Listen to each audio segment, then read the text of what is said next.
Meus amigos, estamos de volta aqui com a nossa aula palestra sobre execução penal. E conforme lembrado na última palestra, hoje nós vamos iniciar sobre as saídas temporárias. Havíamos falado sobre as saídas, quem pode autorizar saídas diversas, saídas para tratamento, saída para acompanhar velório de parente, ou seja, aquelas saídas eventuais. Agora nós vamos entrar então na saída temporária. O que é saída temporária? Bem, o condenado a regime semiaberto, ele terá direito a essa saída temporária, que é uma saída de 7 dias, né? E será concedido para quê? Segundo a lei, essa saída será para visitar a família, para frequentar um curso, né, profissionalizante, ou mesmo outro curso de segundo grau ou superior, participar em atividades que concorra para o retorno ao convívio social. Então, são as saídas temporárias que são previstas em lei. Essa saída ela não terá vigilância direta, né, do policial penal ou de qualquer órgão da execução penal. Ele terá que cumprir algumas obrigações, mas não será necessariamente vigiado. Então, essas saídas ele poderá, inclusive, ser monitorado, né, através da tornozeleira eletrônica, mas isso não acontece, na maioria dos casos não acontece. Saída temporária é simples.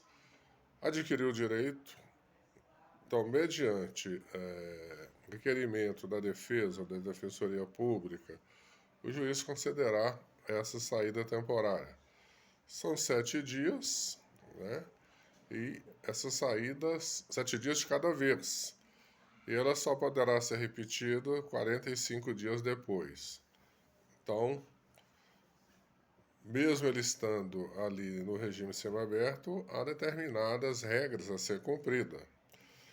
Ela será, como dito, será autorizada por ato motivado, né, quer seja do Ministério Público, da administração penitenciária ou do advogado, e estará sujeito ali a determinadas normas, o apenado, como por exemplo, comportamento adequado durante ali o seu cumprimento da pena. Cumprimento de, no mínimo, 1/6 da pena, se for primário, ou 1/4 se for reincidente. Compatibilidade do benefício com os objetivos da pena.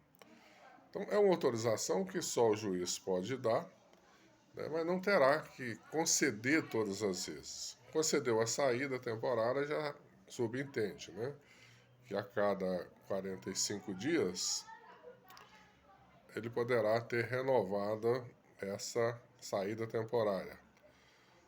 E quantas vezes ele poderá ser renovado?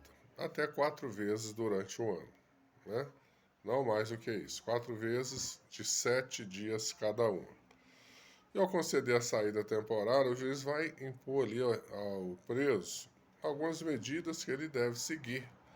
Quais seja, ele deve recolher a sua residência à noite, né?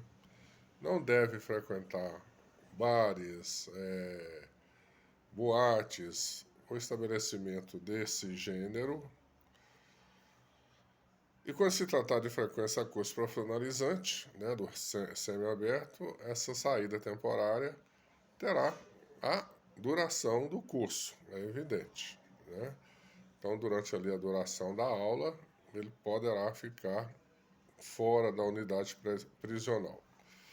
Mas nos demais casos, a autorização de saída somente poderá ser concedida com prazo mínimo de 45 dias de intervalo entre uma e outra, conforme dito. E o benefício será automaticamente revogado quando o condenado praticar crime, não respeitar as restrições impostas. Então, esses são os motivos para revogar essa saída. E a recuperação desse direito, quando se dará? Bem, isso vai depender da absolvição no processo penal. Se for absolvido, ele volta a ganhar, ou também do cancelamento das punições. Então é interessante isso, porque recebendo a saída temporária, estando fora da unidade, o condenado ele terá que respeitar essas condições, sob pena de perder esse benefício. Infelizmente tem acontecido. Aqui no nosso estado, essas saídas temporárias, elas não são monitoradas. Na maioria dos casos, o juiz não determina o monitoramento por tornozeleira eletrônica. No entanto, determina as restrições e uma delas é que o preso deverá receber, né, ou o policial penal ou alguém determinado pelo juiz, alguém que faça parte, né, da execução penal, visitá-lo para certificar do cumprimento das medidas impostas. É interessante que muitas vezes o preso perde esse benefício, exatamente por não cumprir essas normas. Muito bem, então, saídas temporárias, é isso aí. Vamos passar agora para a seção 4, que é sobre a remissão da pena. O que é remissão da pena? Remissão da pena é o perdão de parte da pena que se dará ou pelo trabalho ou pelo estudo. Quem poderá receber esse benefício? Todos os presos, até mesmo o preso do regime fechado. Mas o regime fechado vai realizar o trabalho dentro da unidade. Há uma previsão até de trabalho externo, mas no caso aí só no serviço público, atendimento ao serviço público e devidamente escoltado. Mas esse sistema aqui em Minas não é usado. O juiz da execução não tem concedido esse benefício. Então a remissão se dará pelo estudo ou pelo trabalho. O trabalho do semiaberto poderá ser o trabalho externo, também terá direito a essa remissão. Do preso em regime fechado, somente trabalho interno. Conforme já foi relatado aqui no nosso curso, o que seria esse trabalho interno? Ele poderá prestar algum serviço dentro da sua profissão, um serviço de bombeiro, um serviço de reforma ali interno, um serviço, por exemplo, na cozinha. Então, são várias as áreas que ele pode frequentar e que terá direito a essa remissão. A remissão é simples, cada 3 dias trabalhado terá a remissão de um dia, ou seja, o perdão de um dia da pena. Então isso é pelo trabalho. Mas e pelo estudo? Até já falamos um pouco sobre isso, porque a lei anteriormente ela só previa a remissão pelo trabalho. Mas alguns juízes, entendendo que o estudo é tão importante quanto o trabalho para a ressocialização do preso, então esses juízes começaram a conceder remissão também pelo estudo, até que em 2011 a lei incluiu, né, essa questão, a remissão pelo estudo. Então a lei determina o quê? Um dia da pena, redução de um dia da pena a cada 12 horas de frequência escolar. Isso é o que a lei determina. Na realidade, o que a gente observa na prática, o juiz tem concedido um dia de remissão a cada 8 horas de estudo. É o que parece mais justo, né? E o estudo em que área, em que nível? Então, o estudo é em qualquer nível. Estudou, ele terá direito a essa remissão, desde que seja uma escola organizada, uma escola legalizada, né? Isso é uma exigência também. As penitenciárias aqui em Minas, conforme a Zé Maria Alquimim, tem a própria escola interna, né? Uma escola que funciona ali com nível básico, né? Nível de ensino básico e até ensino médio também ia ser criado lá na penitenciária. Então, o estudo foi estabelecido na lei, a remissão pelo estudo, a partir de 2011.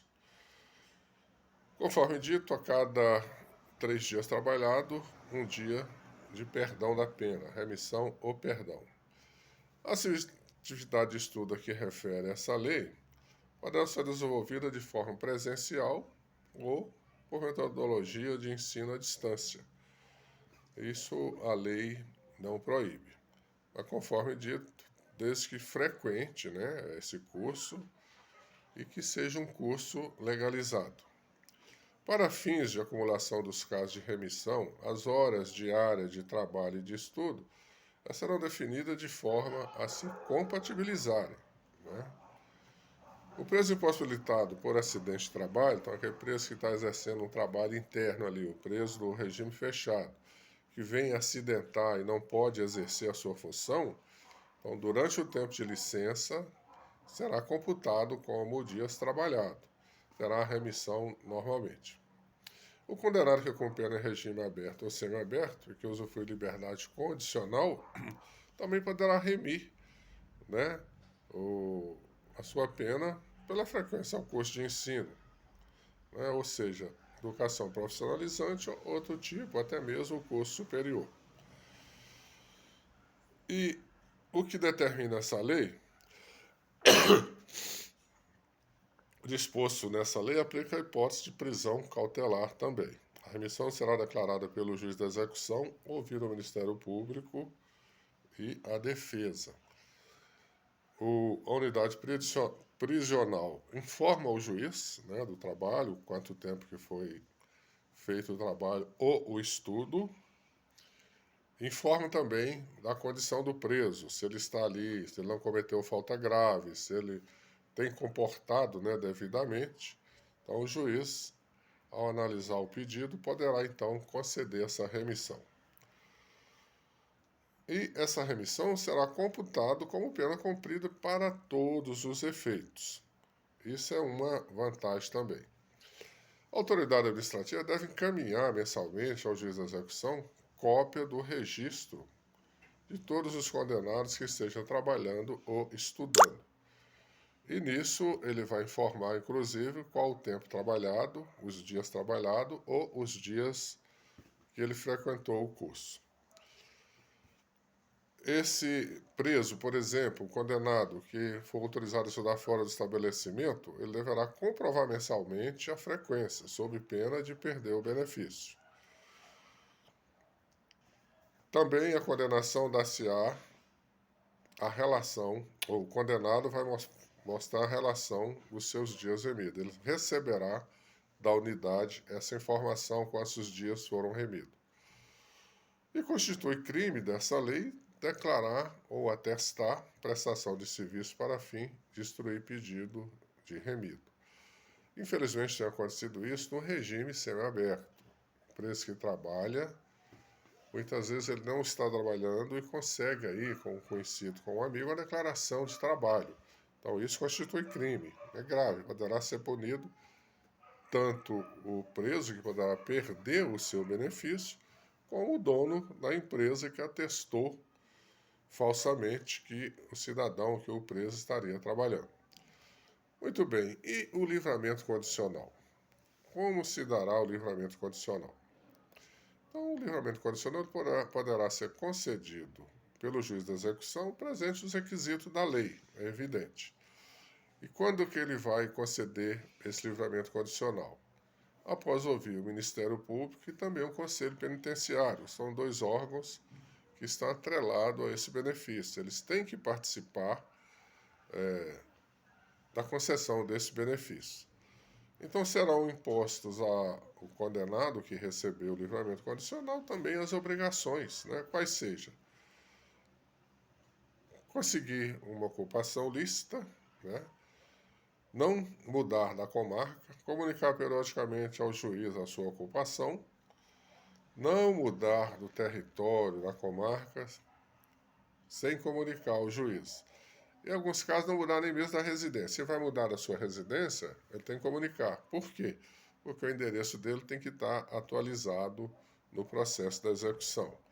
Deve recolher a habitação em horário determinado e não frequentar também determinados lugares, ou seja, bares, boates, e se recolher no período noturno à sua residência. Se for permitido liberar fora da comarca, então ele terá que comunicar o seu endereço atualizado nessa comarca. Esse preso recebeu a liberdade condicional será advertido da obrigação de apresentar imediatamente a autoridade referida nesse artigo. Ou seja, ele vai mudar a comarca, o juiz vai fornecer a documentação e ele tem que apresentar ao juiz da comarca. Sendo concedido o benefício, vai ser expedida a carta de livramento com todos os dados ali necessários, inclusive a sentença, né? Será lida para ele no momento e será concedido cópia da sentença. Após ser lida ali pelo presidente do Conselho Penitenciário, ou alguém determinado por ele, ou até mesmo pelo juiz, aí ele vai receber esse benefício. Porque após a leitura tem que declarar que recebe, que concorda, né, com essas restrições, sob pena de não receber o benefício. E, ao ser liberado, ele vai receber uma caderneta contendo todas essas anotações, com identificação, com o texto impresso da lei, as condições impostas. Tudo isso ele vai receber.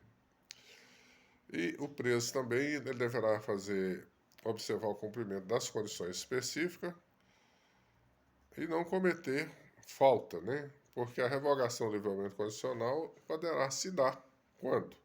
Quando o preso descumpre alguma das restrições que a ele foi imposta.